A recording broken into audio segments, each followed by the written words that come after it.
Cancer. Hello, my dear Cancer.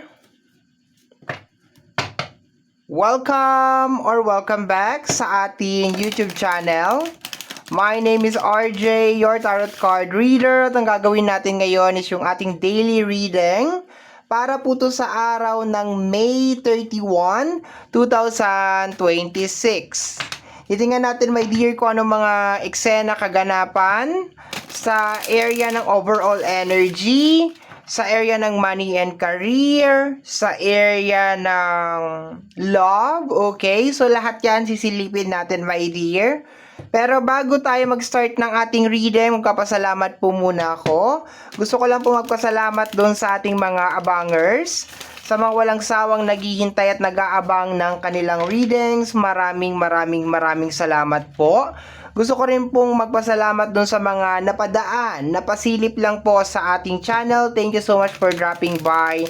And maraming salamat po sa ating mga bagong subscribers. Hello, my dear. Welcome po sa ating channel. I hope na mag-enjoy ka dito at mahanap mo kung ano man yung hinahanap mo sa iyong buhay.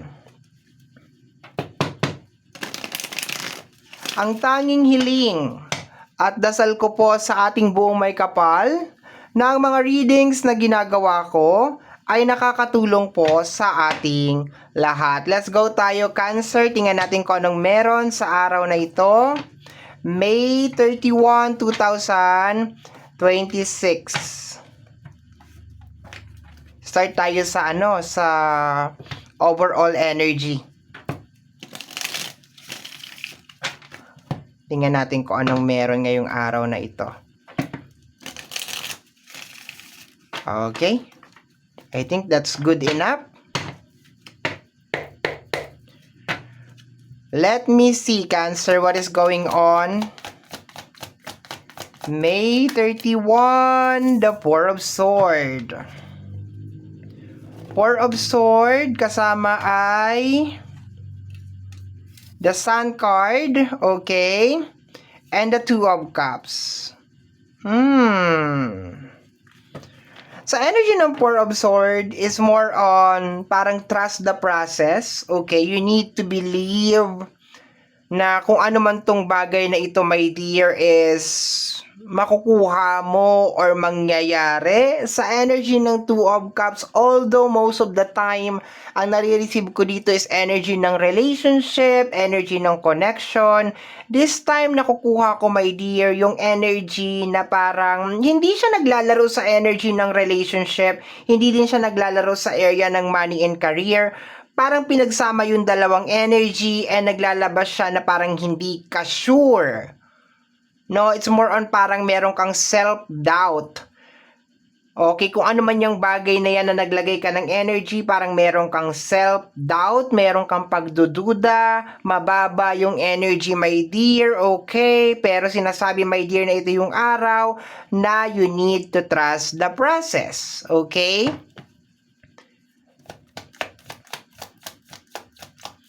Let me see, my dear. The Two of Wands. Kung makakatulong sa iyo, bakit hindi? Magtiwala ka. Maski hindi pa nakikita talaga yung full picture, magtiwala ka, my dear.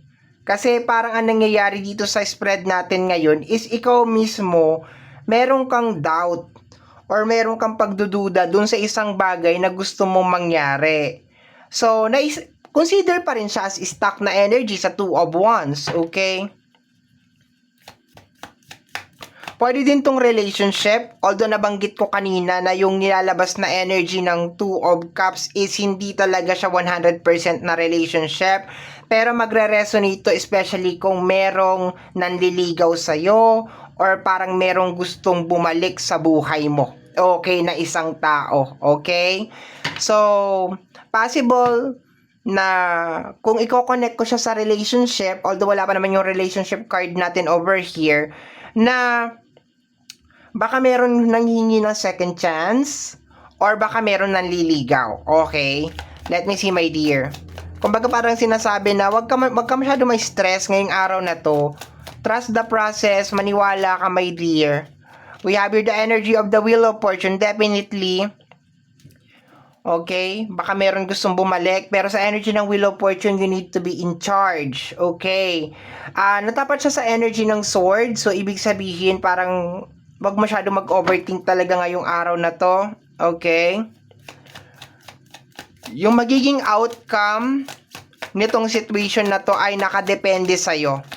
Kumbaga, ibinigay na sa'yo ng Wheel of Fortune yung magiging outcome nito. Ibig sabihin, para sinasabi ng Wheel of Fortune is nakadepende siya sa kung gaano kalakas yung paniniwala mo dito sa bagay na ito.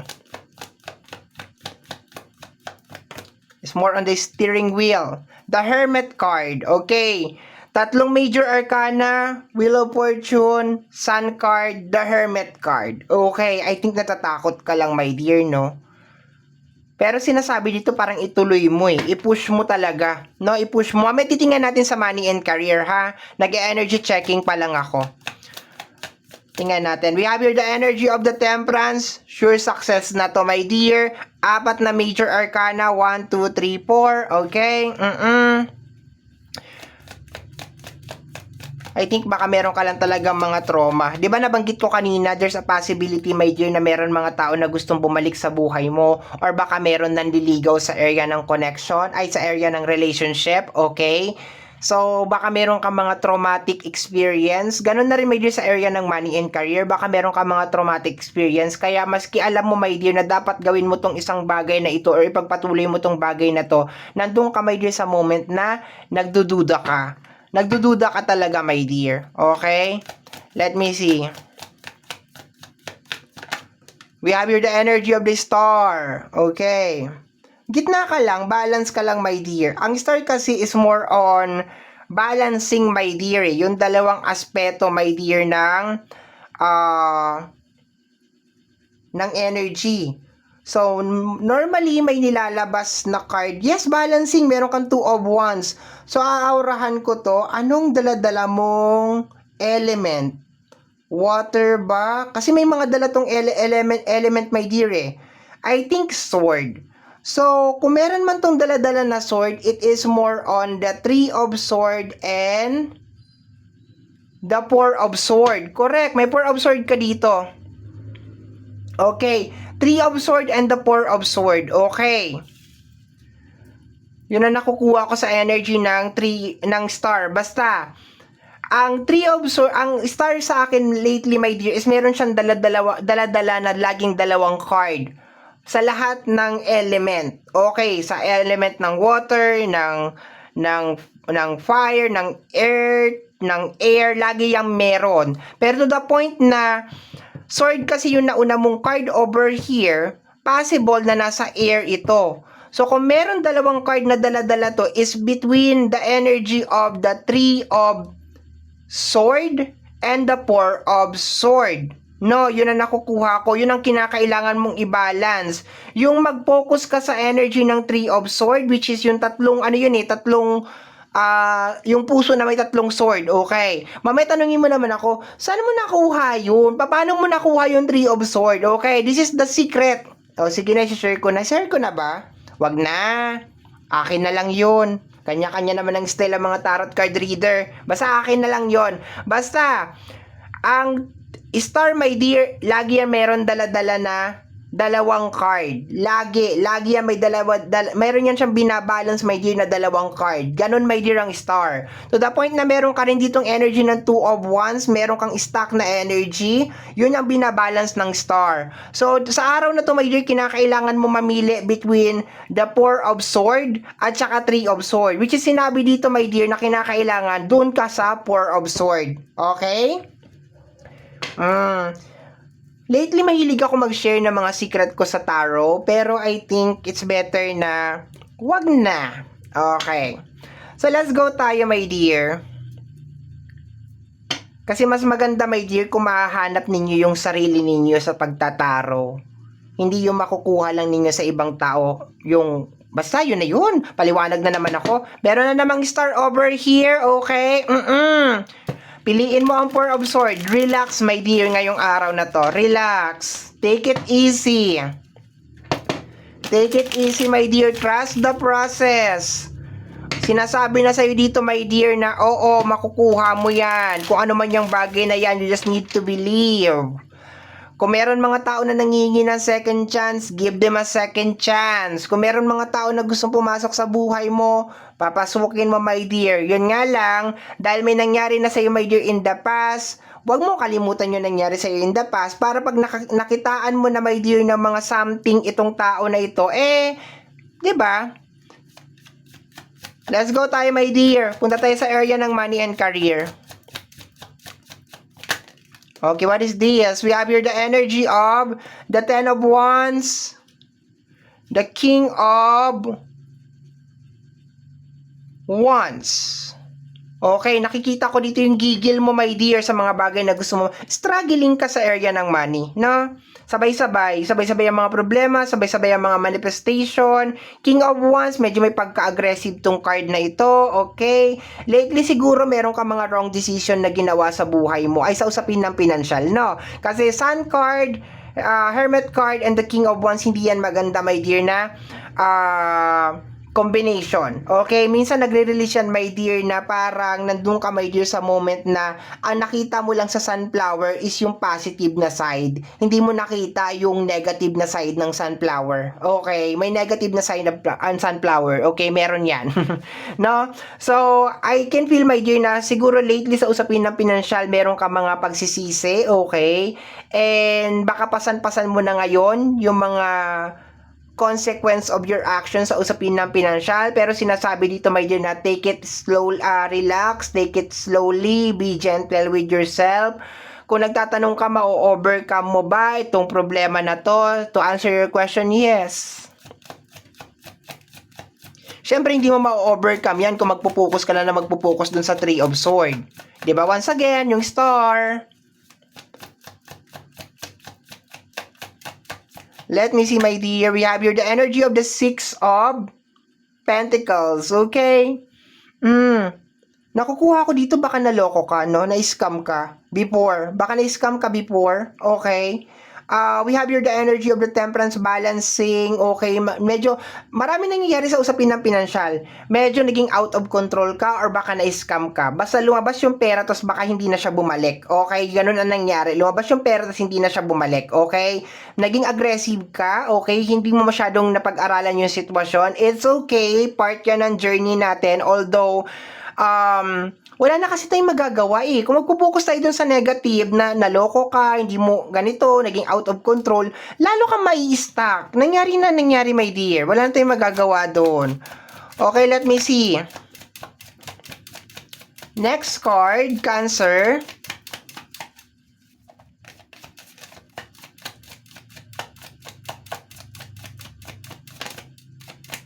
Uy, the King of Pentacles, I told you, kasama ng star natin, magiging okay, makaka-recover ka rin, my dear. Okay, makaka-recover ka rin. Minsan talaga, my dear, may mga bagay na nangyayari sa buhay natin na hindi natin maintindihan kung bakit nangyayari, pero eventually, no?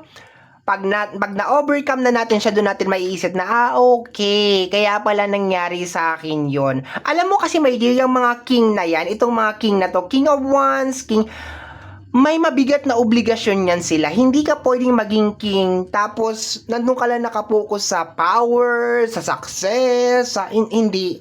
May mabigat na obligasyon, my dear, ang pagiging king. Okay, hindi pwede na, ay gusto ko maging king, gusto ko maging queen. Hindi lang doon natatapos yun, my dear. Hindi lang yun natatapos doon sa mga magagandang bagay, sa mga benepisyo, sa mga kung ano-ano, my dear. Hindi lang yun doon natatapos, my dear. May mabigat na responsibilidad ang ating mga kings. Okay. Sa energy ng King of Wands, ang responsibility nito, my dear, is, of course, maging responsible sa kanyang mga action. Kasi more on action to eh. So, it means more on responsibility. May paninindigan dapat.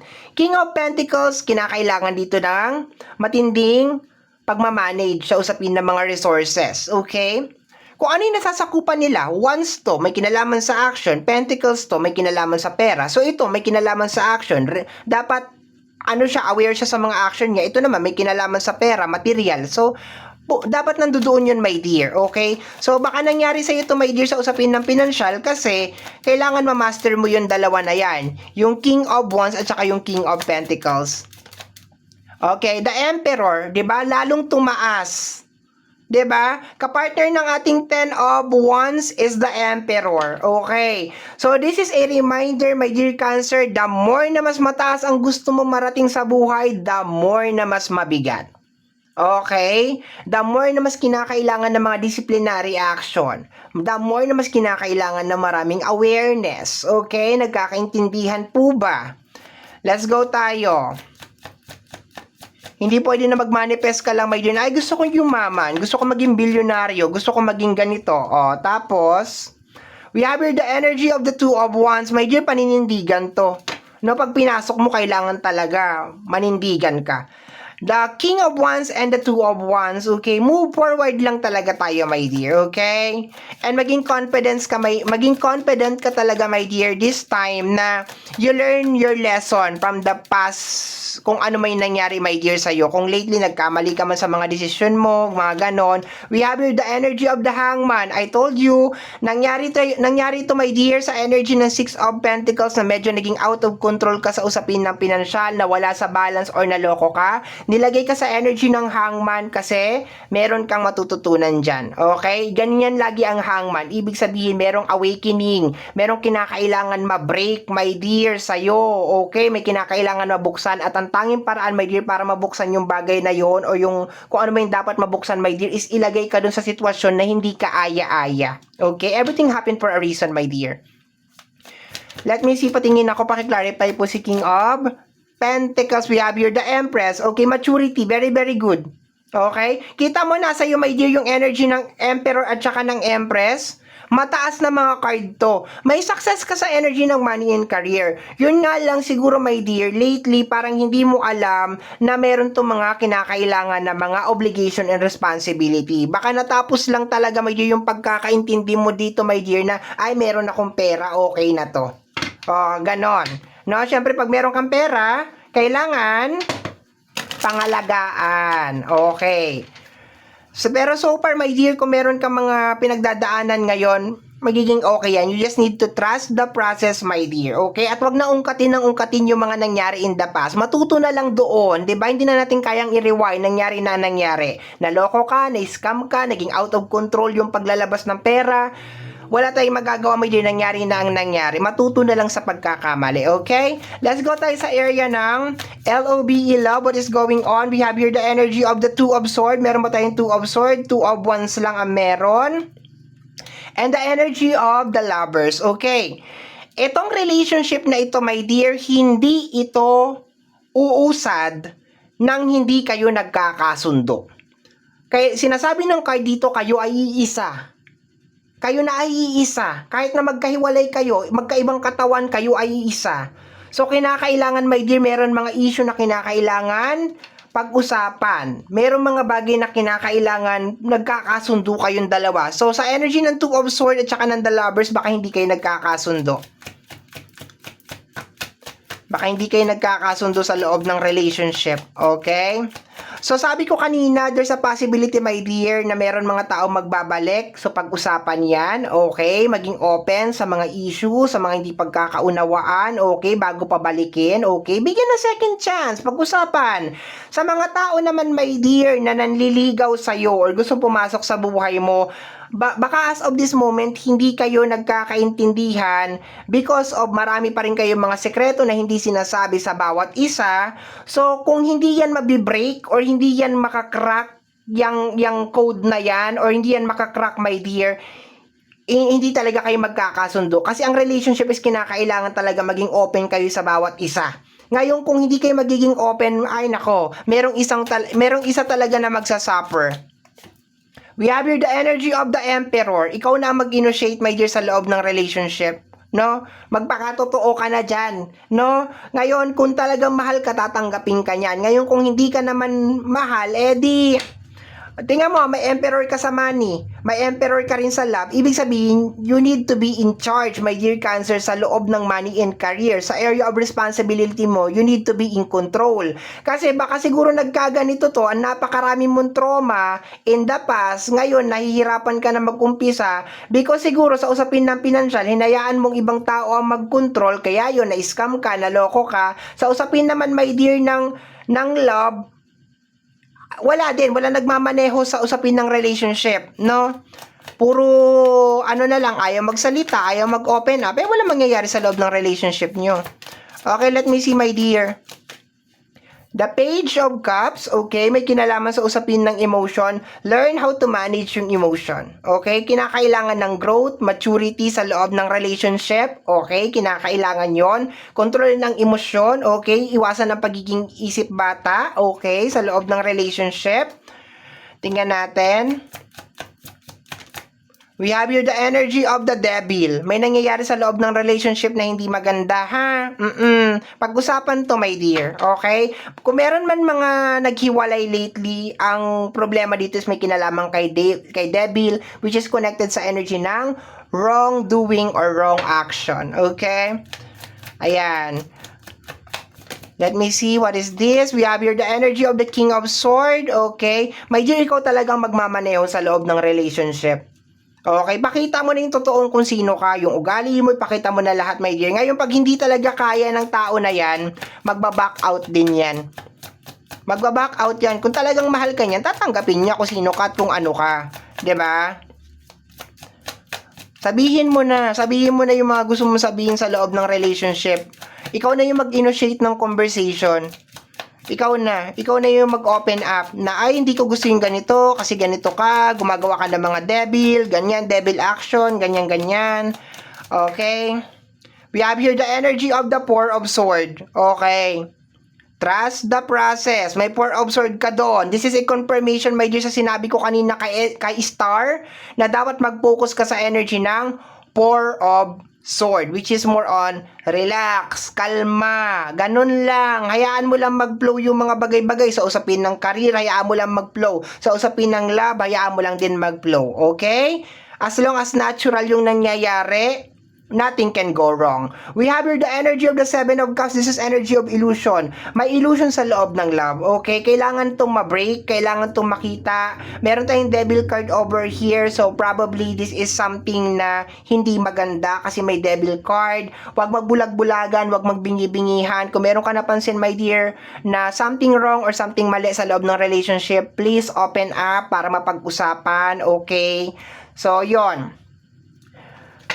Okay, relax lang, my dear. Trust the process. Magiging okay din lahat. Everything will be okay. Everything will be fine. Relax, kalma. Okay? At huwag masyadong magpakanega. Huwag hukayin ang mga nakabaon na mga negative na energy. Okay? Move forward lang tayo. Okay? So, my dear Cancer, ito ang nasagap natin na message energy para sa araw na ito. May 31, 2026. Kagaya po ng sinabi ko, my dear, sa bandang unahan ng ating reading, ang tanging hiling at dasal ko po sa ating buong may kapal na ang mga readings na ginagawa ko ay nakakatulong po sa ating lahat. Maraming salamat po. Thank you, my dear.